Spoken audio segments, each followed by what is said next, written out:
अस्सलाम वालेकुम वरहमतुल्लाहि वबरकातुहू। दोस्तों, आज का एपिसोड टिकट टू फिनाले की अनलिमिटेड रेस। आज का एपिसोड बहुत ज़्यादा मज़ेदार है। इसके अंदर बहुत सारी इंटरेस्टिंग बात है। पता नहीं आप लोगों ने नोटिस किया है कि नहीं।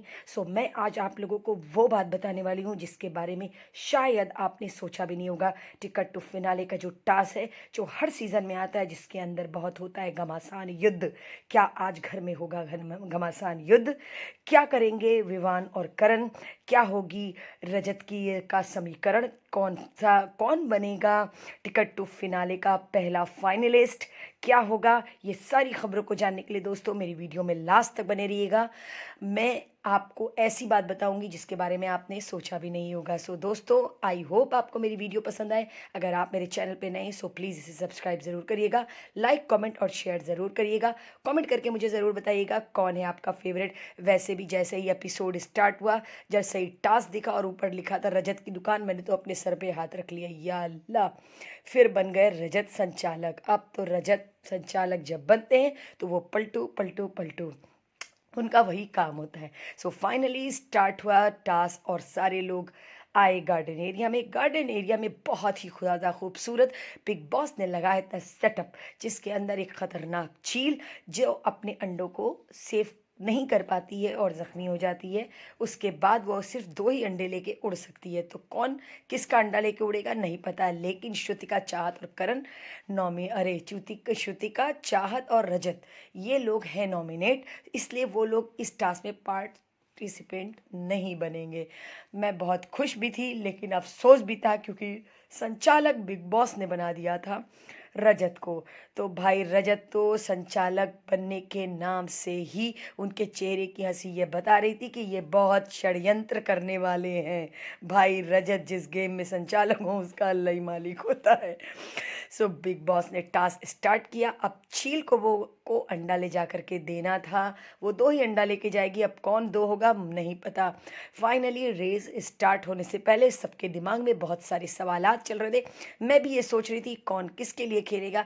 क्या ईशा और चुब सेफली प्ले कर पाएंगी? फिलहाल चाहत और श्रुतिका ईजिली गेम से आउट हो गई because of Rajat. Finally task start हुआ। फर्स्ट राउंड करण और विवान, ये लोग तो एकदम टॉप क्लास के रेसर है, लेकिन अविनाश ने भी कोई कसर नहीं छोड़ी। फर्स्ट राउंड में अविनाश को मिले 3 अंडे। भाई रजत के ऊपर डिपेंड था, वो 5 दे, 4 दे, 3 दे, 2 दे, 1 दे या 0 दे। रजत ने अविनाश को दिया 3 अंडे, लेकिन शॉकिंग खबर ये थी कि अविनाश ने उन तीनों अंडों पे अपना नाम लिखा। मैं खाली ये सोच रही थी सेकंड राउंड में करण ने लिया, लेकिन करण ने ये कहा मैं खेल रहा हूँ चुम के लिए, और अविनाश ने कहा मैं खेल रहा हूँ अपने लिए। ईशा के चेहरे का रंग उड़ गया था।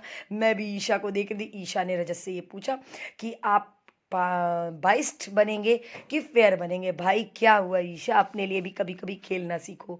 फाइनली थर्ड राउंड में बारी आती है विवान की। विवान को दिया रजत ने 4 अंडे। भाई विवान के साथ रजत का हमेशा कॉर्डियल रहता है, रजत उनके साथ हमेशा कॉर्डियल रहते हैं, लेकिन ईशा के चेहरे का रंग, विवान ने भी कहा वो खेलेंगे अपने लिए। उन्होंने 4 अंडे पे अपना नाम लिखा।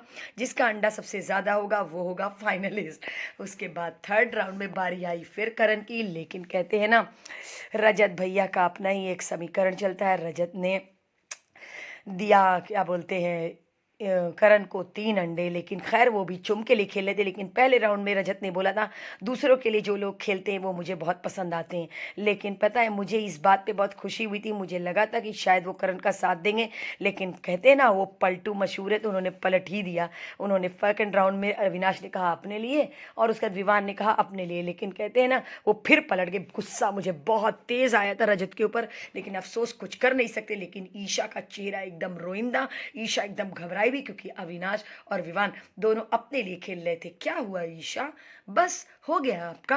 अब तक आपको घसीट के खींच के उठा करके ये लोग यहाँ तक लाए हैं, अब आपकी बारी है, अब आप खेलिए अपने लिए। ईशा एकदम घबरा चुकी थी। ईशा को लगा था रजत संचालक है तो वो मेरा साथ देगा। भाई बहुत खेल लिया आपने अपना गेम, बहुत सबको यूज़ कर लिया।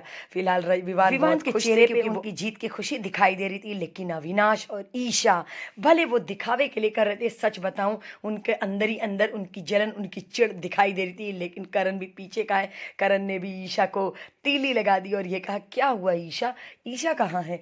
ईशा तो कहीं नहीं है। लेकिन कहते हैं ना चूम सेफली प्ले कर दी, लेकिन सारे घर वाले मिलकर के करण के ऊपर चढ़ गए कि तुमने चूम के लिए क्यों खेला, क्या ज़रूरत थी। लेकिन ईशा बहुत डिप्रेस दिखाई दी। ईशा के को समझ में नहीं आ रहा था कि आप ईशा के लिए ये गेम इतना इम्पोर्टेंट नहीं था, लेकिन इस घर में आने के बाद अब उनके लिए जीतना बहुत ही ज़्यादा ज़रूरी हो चुका है, उनकी आन की बात है। लेकिन उन्होंने जब सवाल किया रजत से, रजत ने यही कहा, मैं कुछ नहीं कर सकता था, अगर मैं अविनाश की जगह पे विवान की जगह पे तो मैं तुम्हारे लिए ज़रूर खेलता। लेकिन ईशा पूछ नहीं सकती थी विवान और अविनाश से, क्योंकि इन लोगों की आपस में पहले से बात हो चुकी थी कि हम लास्ट आते आते जब खेलेंगे तो अपने लिए खेलेंगे। तो क्या हुआ ईशा, अब आप अपने लिए नहीं खेल पाई तो कोई कुछ नहीं कर सकता फिलहाल। करण और विवान वो थे ना, क्या बोलते हैं, फुटबॉलर। तो भाई रेसिंग स्प्रिट तो ज़बरदस्त थी। ईशा गुम हो चुकी थी, ईशा गायब हो चुकी थी। ईशा ये सवाल कर रही थी कि क्या थर्ड फाइनलिस्ट नहीं बन सकता। भाई आपको बिग बॉस का अनाउंसमेंट सुनाई नहीं देता क्या? लेकिन कहते हैं ना, अविनाश और ईशा बहुत अंदर से कुड़ रहे थे, इन लोगों को समझ में नहीं आ रहा था। विवान आके ईशा को समझा रहे थे और ये कहे थे कि हम लोगों की पहले भी बात हो चुकी है कि हम अब लास्ट आते में खेलेंगे तो अपने लिए खेलेंगे, कोई किसी के लिए नहीं खेलेगा। लेकिन कहते हैं ना, ईशा का चेहरा क्या बता रहा था, खिसियानी बिल्ली खम्बा नोचे, वही वाला हाल था ईशा का। और अविनाश उनको समझा रहे थे, लेकिन शिल्पा जी का भी कहीं ना कहीं मुंह तो उतर ही गया था, क्योंकि उनके लिए करण नहीं खेले थे। क्या हुआ ईशा, शिल्पा जी, आपने गलत गेम की शुरुआत ही की थी। आपने करण और विवान को लेकर के जो गेम स्टार्ट किया था वो आपका डाउन हो गया। लेकिन ईशा बहुत ज़्यादा डिस्टर्ब, अविनाश उनको मनाने के लिए आए, लेकिन कहते हैं ना, ईशा जाहिर ये कर रही थी कि कोई बात नहीं, मैं ठीक हूँ, मैं अच्छी हूँ। लेकिन भाई हम भी जहाँ से देख रहे थे हमें समझ में आ रहा था कि आप अंदर ही अंदर बहुत चिढ़ रही थी कि अविनाश और विवान ने आपके लिए नहीं खेला। रजत यही बोला, बुरा उसको अगर लग रहा है तो सही लग रहा है।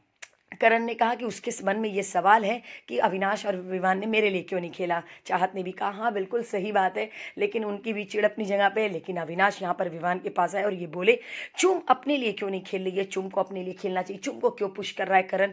भाई अविनाश, जिस वक्त फोटो फ्रेम लेकर के दौड़ना था ना, तो सबसे तेज दौड़ी थी चुम, और यहाँ पे तो आप लोग को स्ट्रेट दौड़ना था। वहाँ पर उसको कितना राउंड रूम, डाइनिंग हॉल और गार्डन एरिया तक आके दौड़ना था, और वही एक अकेली बंदी थी जिसने सबसे पहले करण को सेव किया था। और वो पहला हफ्ता था कि करण सेफ हुए थे।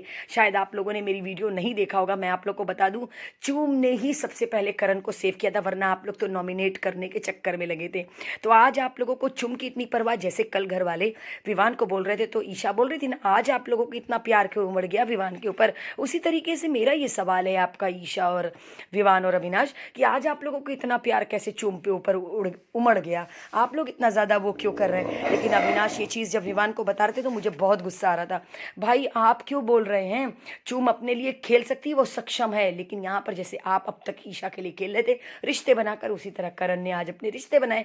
यहाँ पर वो ईशा को फुसला रहे थे, मना रहे थे, उनको ये दिलासा दे रहे थे कि कोई बात नहीं, मैं तुम्हारे साथ हूँ। पर भाई गेम तो सभी अपना अपना खेल रहे हैं। मॉर्निंग सॉन्ग बजा, लेकिन आज मैंने पहली बार विवान को डांस करते देखा। मैं बहुत खुश थी, मैं सोच रही थी और अच्छा कुछ देखने मिलता और कुछ देर मिलता। लेकिन कहते हैं ना, आज अविनाश विवान के साथ शायद इसलिए थे क्योंकि वो फाइनलिस्ट हो चुके थे, और अविनाश को भी किसी ना किसी तरीके से गेम में बने रहना है। गुड जॉब अविनाश, आप जो कर रहे हैं बहुत सही कर रहे हैं, क्योंकि आप ये जान चुके हैं कि विवान हो चुके हैं फाइनलिस्ट, तो आपको भी तो दिखने के लिए कुछ ना कुछ तो करना है। पर विवान का डांस आज मुझे बहुत अच्छा लग रहा था।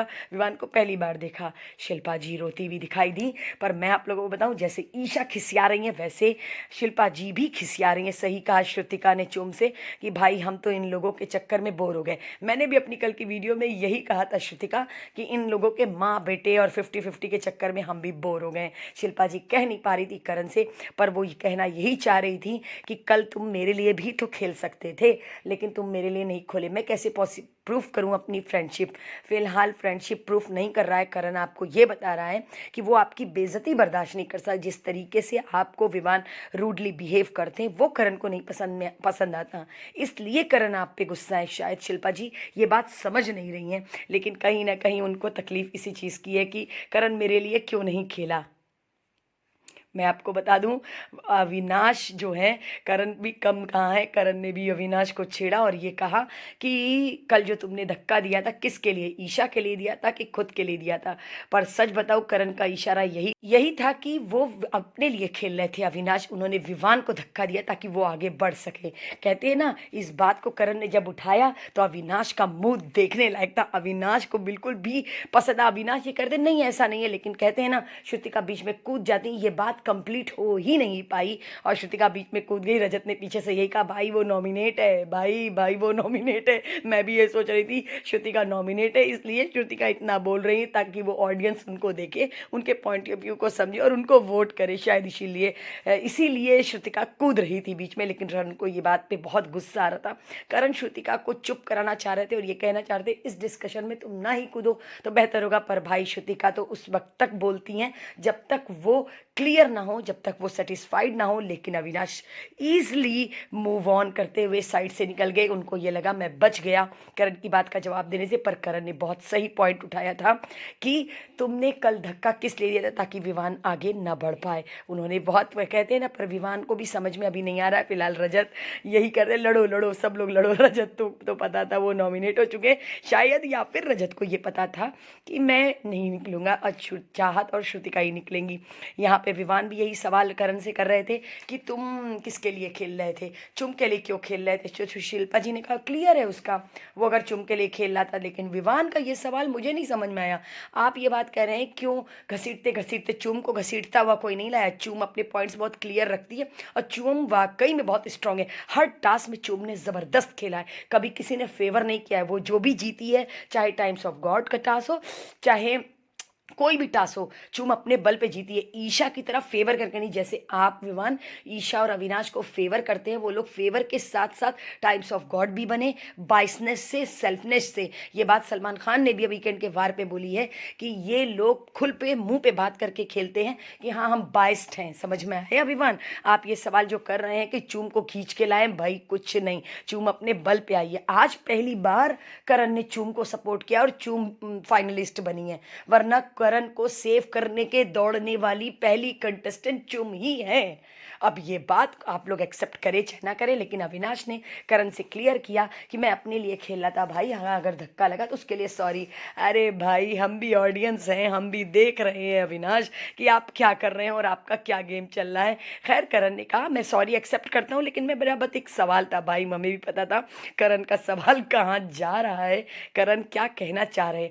रजत यहाँ पर चाहत को छेड़ रहे थे कि तुम बहुत प्यारी लग रही हो। वैसे सच बताऊं, हकीकत में चाहत बहुत ज़्यादा प्यारी, बहुत खूबसूरत लग रही। पहली बार चाहत का बाल हमने फोल्ड देखा, वैसे वो हमेशा इस लुक में होती नहीं है। बहुत ज़्यादा प्यारी लग रही थी, लेकिन रजत की इंग्लिश आउटस्टैंडिंग होती है, जैसे मेरी टूटी फूटी इंग्लिश होती है वैसे उनकी। गो नीचे जाओ। बहुत अच्छा था रजत का, यहाँ पर मज़ा आ रहा था। फिलहाल रजत ने चुम से ये पूछा कि श्रुतिका इतना बच क्यों रही है, नॉमिनेट है इसलिए शायद। लेकिन चुम का भी जवाब सही था कि जब तक वो जीतती नहीं है तब तक बोलती रहती है, वो अपने पॉइंट्स जब तक क्लियर ना कर ले, क्योंकि उसकी आदत है। ईशा ने भी चुम से कहा कि ये बेफिजूल की बात कर रही है, लेकिन चुम ने कहा अगर मैं बीच में बोलूँगी तो वो उसको लगेगा करण का फेवरली। सही बात है भाई, चुम मत ही बोलना, अगर तुम बोली तो वो तुम्हारे ऊपर उलट के आ जाएगी, क्या फ़ायदा, कोई मतलब नहीं है। लेकिन यहाँ पे करण बहुत ज़्यादा गुस्सा हो रहे थे चुम श्रुतिका के ऊपर, लेकिन श्रुतिका किसी भी हाल में चुप होने का नाम नहीं लेती हैं। करण के लिए इसकी बात का रिप्लाई करना एकदम बेसलेस था, यूजलेस था। लेकिन फाइनली चुम आई और चुम ने ये कहा कि अब इस डिस्कशन को ख़त्म करो, क्योंकि ये बातें बिल्कुल भी अच्छी नहीं लग रही है। लेकिन कहते हैं ना, श्रुतिका अपनी बात के आगे सुनती नहीं है। क्लियर पता नहीं क्या करना चाह रही थी, या फिर ऑडियंस को सुनाने जा रही थी। फाइनली बिग बॉस ने सबको बुलाया गार्डन एरिया में, और ये टास्क तो जीतना बनता था। ये टास्क तो बड़ा खतरनाक आया, और फिर ये टास्क में यही था कि आप लोग को व्हील चेयर, ये स्ट्रेचर लेके खड़े रहना है, गोल्डन ईट और सिल्वर ईट सबसे ज़्यादा भरनी है, दोनों हाथों में पकड़े रहना है। लेकिन फिर संचालक बन गए रजत भैया, अल्लाह पता नहीं क्यों। लेकिन कहते हैं ना, रजत के संचालक में मैं तो सर पे हाथ रख लेती हूँ। लेकिन मुझे गुस्सा तब आया जब ईशा पहुँची रजत के पास और उन्होंने ये कहा कि विवेन को जिता देना। मुझे बहुत ख़राब लगा, क्योंकि ईशा और विवान ये लोग अक्सर संचालक के साथ मिलकर डील कर लेते हैं, बहुत गलत काम करते हैं। ये डीलिंग मुझे बिल्कुल भी अच्छी नहीं लगती है। सो फाइनली सारे घर वालों का फैसला, लेकिन रजत अपना ही दिमाग लगाते हुए उन्होंने डाला विवान के फेवर में। अब देखते हैं कौन जीतेगा कौन नहीं जीतेगा, लेकिन चूम बहुत स्ट्रांग है, ये हम सब जानते हैं। चूम को कोई हरा नहीं सकता। लेकिन अब देखते हैं क्या फैसला देते हैं रजत भैया। कल के एपिसोड में बहुत मज़ा आएगा दोस्तों। कौन होगा पहला फाइनलिस्ट? आई होप कर विवान हो, मुझे विवान भी पसंद है। आई होप, अब पता नहीं, रजत का फैसला है। सो दोस्तों, कल फिर मैं आप लोग को मिलूंगी इसी तरीके की गॉसिप के साथ। अल्लाह हाफिज़ दोस्तों, अपना ख्याल रखें।